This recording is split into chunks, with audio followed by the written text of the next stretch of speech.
Hi friends, welcome to my channel Indian beauty queen. ఈరోజైతే మీతో నేను స్మాల్ వ్లాగ్ షేర్ చేస్తున్నాను ఫ్రెండ్స్. ఇప్పుడైతే టైం వచ్చేసి మధ్యాహ్నం అరౌండ్ 3 o'clock అలా అయింది. సో క్లైమేట్ అయితే చాలా చాలా బాగుంది. ఫుల్ క్లౌడీగా అయిపోయిందన్నమాట. అసలు అయితే చీకటిగా అనిపించింది ఫుల్గా. బట్ మీకైతే అంతలా కనిపించదని చెప్పి లైటింగ్ కొంచెం అడ్జస్ట్ చేశాను, బ్రైట్నెస్ పెంచాను, ఎందుకంటే అంత క్లౌడీగా ఉందన్నమాట. అండ్ ఇవైతే మా మామిడి చెట్లు ఫుల్ కాయలు ఉన్నాయి కదా.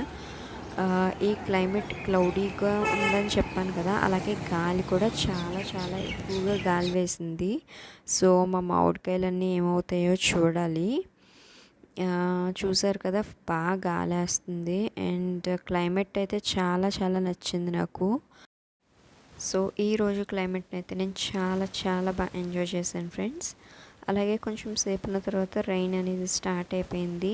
నేను చెప్పాను కదా చాలా బాగా గాలి వేస్తుందని, అందుకు మా మామిడి చెట్లు రొబ్బలు కూడా విరిగిపోయినాయి అన్నమాట. అండ్ చాలా కాయలు అయితే రాలిపోయినాయి. సో ఇదైతే మొన్న క్లైమేట్ ఎలా ఉంది, కానీ వెంటనే మీతో షేర్ చేసుకుంటానికి అస్సలు కుదరలేదు. అందుకని చెప్పి ఈ వ్లాగ్లో మీతో షేర్ చేస్తున్నాను. మా ఇంటి వెనకాల జీడి చెట్టు ఉంది. క్యాష్యూ మీ అందరికీ తెలిసే ఉంటుంది కదా. పచ్చి జీడిపప్పులు కర్రీ చేసుకుని తింటారు. మీలో ఎంతమందికి తెలుసో నాకు తెలీదు. అండ్ జీడి గింజలు కోసినప్పుడు హార్వెస్టింగ్ వీడియో కూడా తీసాను, అది నెక్స్ట్ వ్లాగ్లో ఇంక్లూడ్ చేస్తాను. అండ్ చూసారా, ఎన్ని జీడి గింజలు కోసాము. వీటితో కర్రీ సూపర్ టేస్టీగా ఉంటుందన్నమాట. నాకైతే చాలా చాలా ఇష్టం. అండ్ మా ఇంట్లో కోడి పిల్లలు ఉన్నాయి చూసారా.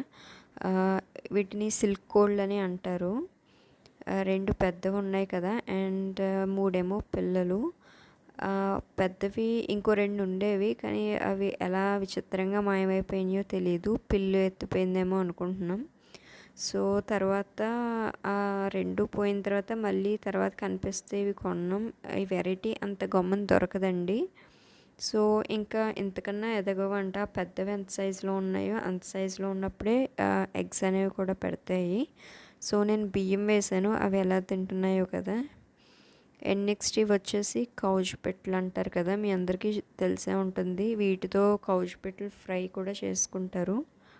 నేను అమ్మ వాళ్ళ ఇంటి దగ్గర ఉన్నప్పుడు మా హస్బెండ్ వాళ్ళు ఎక్కడికో వెళ్తే కనిపించినాయి అంట. సో ఇవి తీసుకున్నారు.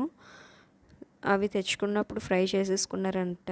మిగతావి నేను వచ్చిన తర్వాత ఫ్రై చేద్దామని ఉంచారంట. బట్ నేనైతే చూసి ఇవి బాగున్నాయి కదా, బాగా ఆడుకుంటున్నాయి, నాకు వద్దు ఇలాగే ఉంచేద్దాం, బాగున్నాయి కదా అని చెప్పన్నాను. సో అందుకని అలా వదిలేసామన్నమాట. బాగున్నాయి కదా, ఇవి చాలా క్యూట్గా ఉన్నాయి. ఇప్పుడు వచ్చేసి మా మావయ్య గారు వాళ్ళు ఫిష్ తెచ్చారు పొలం నుంచి. సో దీన్నైతే ఇప్పుడు ఫ్రై చేద్దాం అనుకుంటున్నాను, ఎందుకంటే ఫ్రై అంటేనే నాకు మా హస్బెండ్కి ఇష్టం. ఇద్దరం ఫ్రై అయితే కొంచెం తింటాం, కానీ నార్మల్గా ఫిష్ ఇద్దరికి కూడా అంతలా ఇష్టం ఉండదు. ఏదో తింటాం అంతే, కానీ ఇష్టం ఉండదు అన్నమాట. ఎక్కువ చికెన్ అవే తింటాం. సో దీన్ని ఇప్పుడైతే నేను ఫ్రై చేస్తున్నాను. దానికోసం అల్లం వెల్లుల్లి పేస్ట్ వేసాను. అలాగే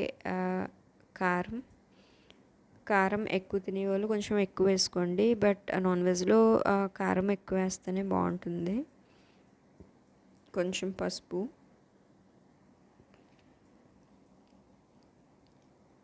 అలాగే టేస్ట్కి తగ్గట్టు సాల్ట్,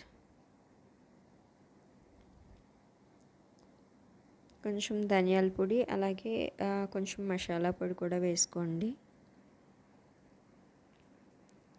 సో అన్నీ కూడా వేసుకున్న తర్వాత కార్న్ఫ్లోర్ వేసుకోండి కోటింగ్ కోసం.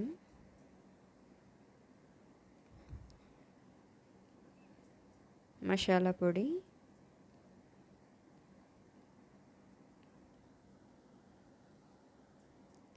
సో నెక్స్ట్ అయితే కార్న్ఫ్లోర్ యాడ్ చేస్తున్నాం. పర్టికులర్ మెజర్మెంట్ ఏమి ఉండదండి కార్న్ఫ్లోర్కి, మనకి కోటింగ్ సరిపడంత వేసుకోండి. సో ఇవన్నీ వేసేసుకున్న తర్వాత బాగా చేపలకి పట్టేటట్టు, ఫిష్కి పట్టేటట్టు బాగా కలుపుకోండి. అండ్ బాగా పట్టించి ఒక 15 to 20 minutes అలా వదిలేయండి. వదిలేసిన తర్వాత ఒక ప్యాన్లో ఆయిల్ డీప్ ఫ్రై చేసేసుకున్న తర్వాత ఫిషెస్ అయితే రెడీ అయిపోయినాయి. చూసారా ఫిష్ ఫ్రై. సో ఆల్రెడీ మేము మిగతావి తినేసిన తర్వాత మర్చిపోయాను నేను షూట్ చేయటం. సో అందుకని చెప్పి ఇలా ఫోటో తీశాను మిగిలినవి. సో చూసారు కదా, ఫిష్ ఫ్రై అంటే అసలు మాకు చాలా ఇష్టం. అలాగే మా మామయ్య గారికి ఫిష్ అయితే చాలా చాలా ఇష్టం అన్నమాట. మేము అంతలా తినం కానీ ఇంట్లో. సో ఇది వచ్చేసి పగ్ మాట మా ఇంట్లో ఉంటుంది. దీని పేరు వచ్చేసి చిన్ను. సో మా ఇంట్లో చాలా చాలా డాగ్స్ ఉంటాయండి. ఒక 4-5 డాగ్స్ వరకు ఉంటాయి. సో నాకు కుదిరితే కనుక నెక్స్ట్ వ్లాగ్లో షూట్ చేసి మీతో షేర్ చేస్తాను.